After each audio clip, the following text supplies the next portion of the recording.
What's hiding underneath things can be scary. Underwater, under your bed, especially what's under your carpet. Except when you get new carpet from Carpet One Floor and Home. After tearing up your old carpet, they'll vacuum and apply Health Annex antimicrobial to your subfloor, disinfecting and killing mold, mildew, and any remaining general awfulness. Carpet One Floor and Home goes the extra mile to protect you, your family, and your home. Carpet One Floor and Home in Columbia, making your home beautiful, guaranteed. Good morning and welcome to Radio Friends on this Tuesday, July 7th. We're going to talk about going to the dentist today.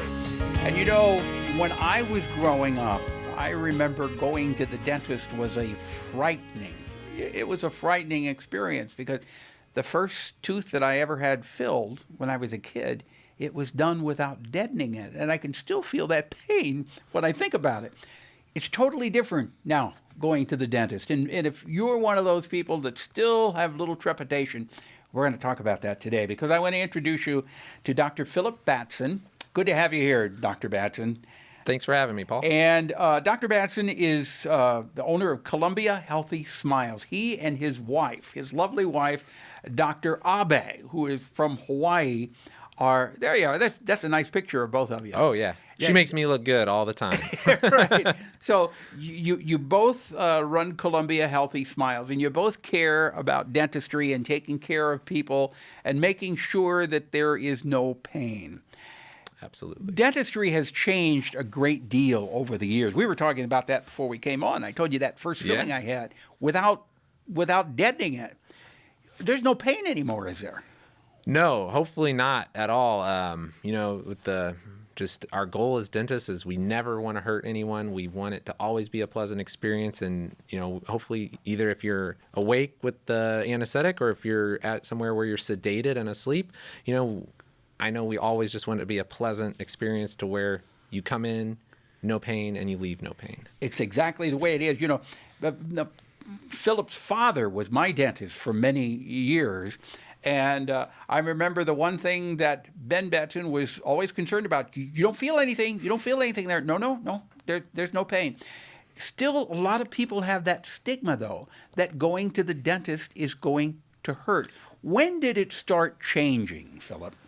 That's a good question. I think hopefully in the times of, there was never a great representation in Hollywood sometimes. And then, of course, so there were generations of dentists that, if it wasn't as painless and pleasant experience, if that gets ingrained to you as a child, it can stick with you for a long, long time and always create some apprehensions. So, there's a lot of emphasis on children in dentistry and making that experience pleasant for them, making it a fun place to go, a place that they understand that it's a place where we're there to help them and learn and teach and educate the child, educate the parent, and just make it a fun experience so that if they ever do need any treatment or work, that they understand it's to benefit them and to help them, and that we will make it as smooth and painless as possible for them. The other thing that's important to keep in mind is if you got a problem with your mouth or your teeth, it can spread to the rest of your body. And that's something I think people don't realize. An infection or gingivitis or an abscess in your tooth can quickly spread to the rest of your body and make you very sick. Absolutely. They say the mouth's the gateway to the body, which is absolutely true. A lot of things in the mouth can be indicators of other diseases or other factors in people's overall health and general health. And there are times if there's an infection that is bad enough, it can spread and cause larger issues than just mouth pain. It can cause airway obstruction and cellulitis, that can be life-threatening and severe. And while those cases can be rare, they can happen. Let's talk about gingivitis. Mm-hmm. What brings on and what causes gingivitis?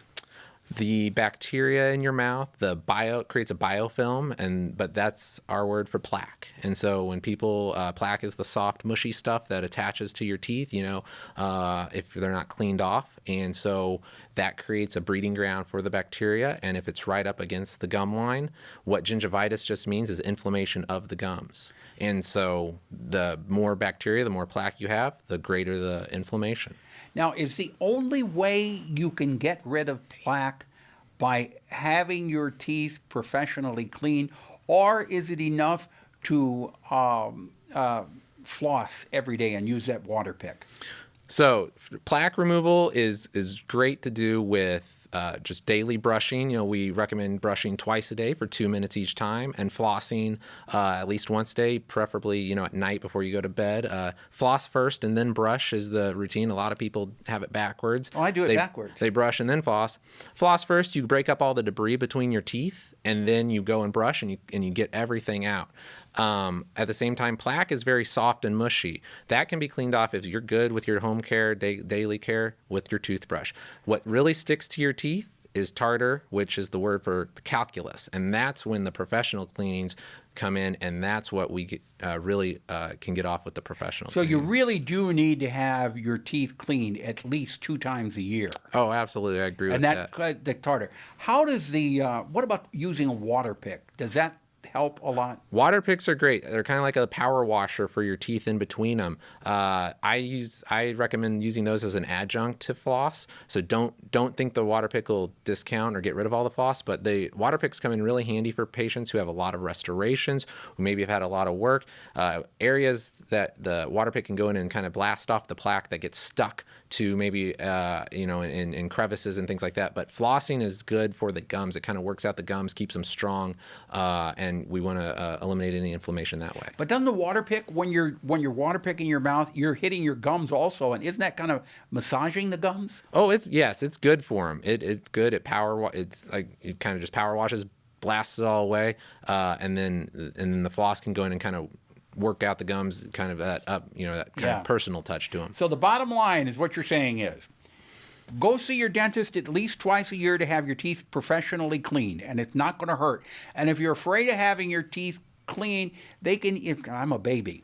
She deadens. She puts that deadening gel on the gums before she cleans it. So and then I ask her to clean it with water.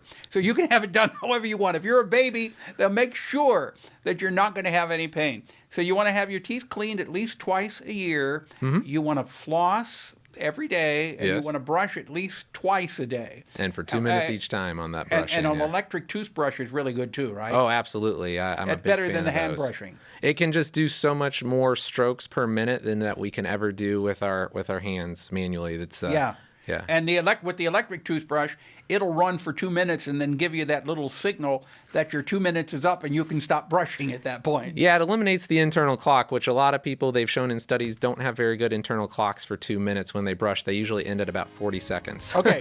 All right. So Columbia Healthy Smiles, which phone number, Dr. Phillip? It's 573-875-7071. Okay. Thank you so much. And tell your wife we send our aloha. Absolutely. All right. Thank you, Paul.